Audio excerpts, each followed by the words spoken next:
Trojan Sports Now. Hello and welcome to Troy Trojan Sports Now. I'm Courtney Addison. And I'm Clay Yeager. Stick around as we bring you the latest news and scores from Troy Athletics. Trojan fans now know that the football team is playing its last season under head coach Larry Blakeney. After 23 seasons as head coach, Larry Blakeney has announced that number 24 will be his last. On Monday morning, Trojan football head coach Larry Blakeney stepped up to the lectern to address the Trojan Nation to let them know that this will be his last season. So it's time for me probably to move on, and the opportunity to finish coaching this team, especially where we are at this juncture in this season, is going to be one that I hope we can make a rewarding one. There is still half a season left to play. However, Blakeney hopes that the decision to make the announcement now will help make his last season a success. Just had a lot of thought put into it, I think, and you know, it was time to do something, and maybe a time that with that type of announcement might be a motivator, you know, might get some folks involved. I know there's a lot of folks involved on my phone and my email and my text the last 48 hours. So maybe we get everybody stirred up, we can get some things going. Although Blakeney is retiring as head coach, he still plans to continue working with Trojan Athletics. I still will hopefully, and I think for sure, maintain some kind of presence at Troy and try to help Troy University through assisting John Hartwell, our Director of Athletics, and Dr. Jack Hawkins, our Chancellor, and any projects and whatever that I can do, you know, along the way to make sure that I continue to be a part of this great university. And Blakeney appreciates the support the Trojan family has already given him at this time. It's good to know that within your organization and within your big circle of people, you got a lot of folks. Our phones have blown up. Janice and I both been texting since about half the night and this morning, and that's tremendous, man. People care. People care about this program, and that's a good thing, and that will sustain this program through whatever.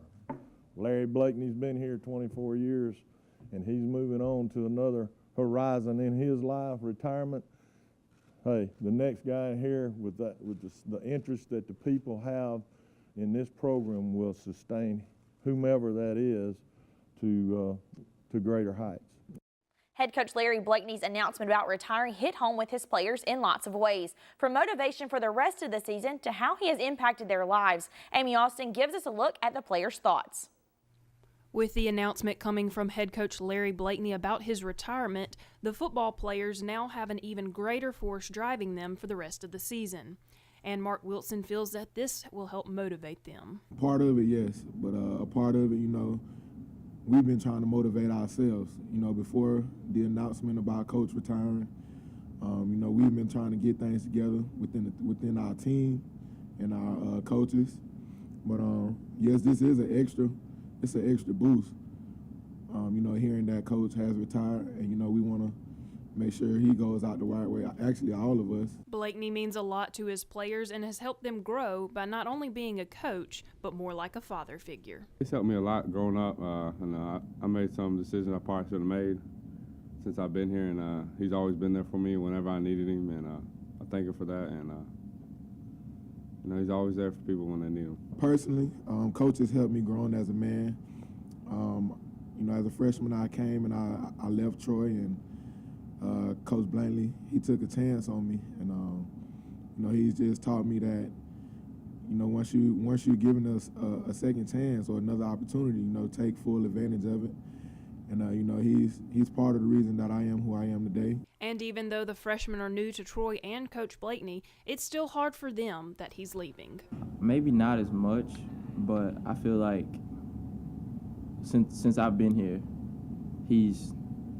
I feel like he's been a great coach, and he's built relationships with us freshmen as though we were seniors. He didn't like, you're a freshman or something, like you're not as important. Everybody had equal amount of importance to him. Amy Austin, Trojan Sports Now. The football team will take on New Mexico State on Saturday at 2 for homecoming. Competed against two Louisiana teams over the weekend and defeated them both to keep their undefeated win streak at home. Jacob Harrison gives us a look at Friday night's game. It was quite an historic night for the Trojan soccer team Friday night in a 2-0 victory over Louisiana Lafayette. It was the first home soccer game held under the lights in school history. I think hopefully we learned from last Friday, game under the lights. We had a lot of fans at South Alabama. They had a lot of fans. So we kind of talked about just control your emotions and come out and get a little bit better of a start. And I think they did a great job with that because, it's great to be out here in front of your fans in a big crowd and in a conference game that we know is going to be a tough game. So we're excited on how the girls reacted to it. But it's really nice to finally have these lights up. It's a relief to play when it's nice and cool and not in the boiling heat anymore. So yeah. Two players scored their first goals of the season. The first came from Abby Reynolds in the 21st minute after an assist from Alyssa Jones. Oh, it was great. It was great to come together as a team. We're building, we're getting strong, and it's nice to get the opportunity and just got to put it away, really. And also Louise Chang scored on a 25-yard free kick that went uncontested just moments into the second half. Need to make a run in the conference and finish at one of the topper seeds. So you need players to score, not just rely on one or two players to score all the goals. So that was great to have those guys get on the board. The defense would not be outshined, as goalkeeper Mickey Lewis had 3 saves to secure her 9th win of the season, most by any freshman goalkeeper in school history. We was all over the place. First conference game, it was a big game against our rivals, and I think Coach settled us down for this game. We had a great week at practice, and our back four, and even from the top, everyone down defensively. It was great work. Everyone was working for each other. Even the fans got into the record setting.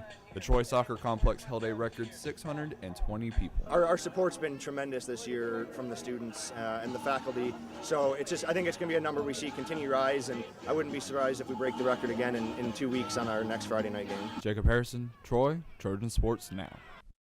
The soccer team then took the field again on Sunday to take on the University of Louisiana at Monroe.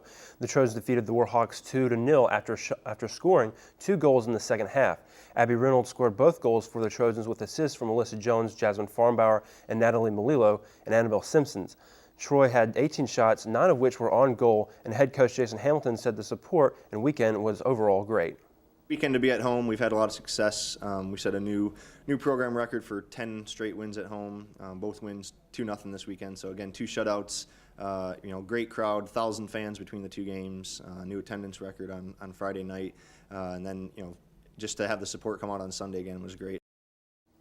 With this 10th win of the season, the Trojans are 1 win shy of tying the record for most wins in a season in program history.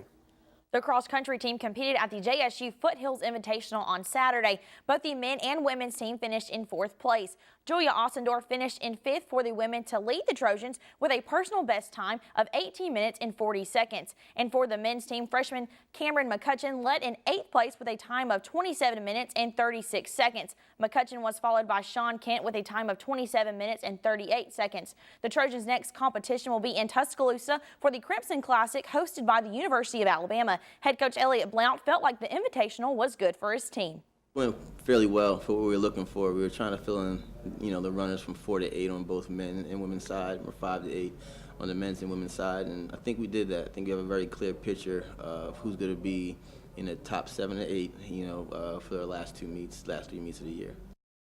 The cross-country team has a week off for rest and preparation before the Crimson Classic. The volleyball team competed over the weekend on the road against 2 conference teams. The Trojans were swept 3-0 on Friday against Georgia Southern. Maria Zelenovich for Troy with 12 kills, while Simone Shaw followed with 10 kills. Ally Dodal led the defense with 16 digs, and Darby Giff had a team high of 4 blocks. Then on Sunday, the Trojans played Appalachian State, where they were defeated 3-0. Kia Chaden recorded a team-high 10 kills for the Trojans. Raina Terry had 27 assists for the Trojans. Dowdle once again led in digs. She had a match high of 17 digs. The volleyball team was able to bring the competition back to Trojan Arena after being on the road. The Trojans took on in-state rival South Alabama. Khadijah Torbert has the details. The Troy volleyball team fell short to rival team South Alabama Wednesday night in Trojan Arena. I think South Alabama played very well. They capitalized on our weaknesses, and we weren't able to adjust to what they were doing. And, they put a consistent effort in on every ball on defense, and we've got to figure out a way to do the same thing on every ball. Although the team has suffered consecutive losses, Sonny Kirkpatrick says his team has gotten a lot better. I mean, it comes down to playing hard. And we did a good job for a bunch tonight, but we didn't consistently put the effort in like they did. And that directly correlates to how we do. And we need a spark. We need to get a little bit of confidence, and we need to go out and do the things that we work on in practice every day and eliminate some of the errors that we make. Khadijah Torbert, Trojan Sports Now. The men's tennis team competed in the Seal Varna Memorial Invitational over the weekend. Gabriel Siaka Diaz won the top singles flight. Diaz won 3 matches over the weekend to reach the final, where he won by default. The 2 doubles teams lost in finals. Diaz and Pablo Marino won a semifinal doubles by default before falling to the top seed. The other doubles team, Giovanni Samaha and Austin Racing, won a semifinal round over UCF and then fell in their final 8-6. Head coach Scott Kidd said that despite the heat, the team performed well. Going down to Orlando, the further south you go, you do face humidity. It's very humid. It rained on the first day. Soon after the rain left, the courts drivers back on the courts. It was even hotter, more humid. So that's something we haven't really dealt with. So, because we have been working hard on fitness, I think that allowed us to get through on Friday through the matches. So, I think that we're seeing all the hard work pay off. The men have a week off before competing at the USTA ITA Southern Regional Championships. Still to come on Trojan Sports Now, we'll have a preview of the Trojan football team's homecoming matchup against New Mexico State. But first, Amy Austin had the chance to sit down with Trojan offensive lineman and YouTube sensation Terrence Jones. Stick around for more Trojan Sports Now.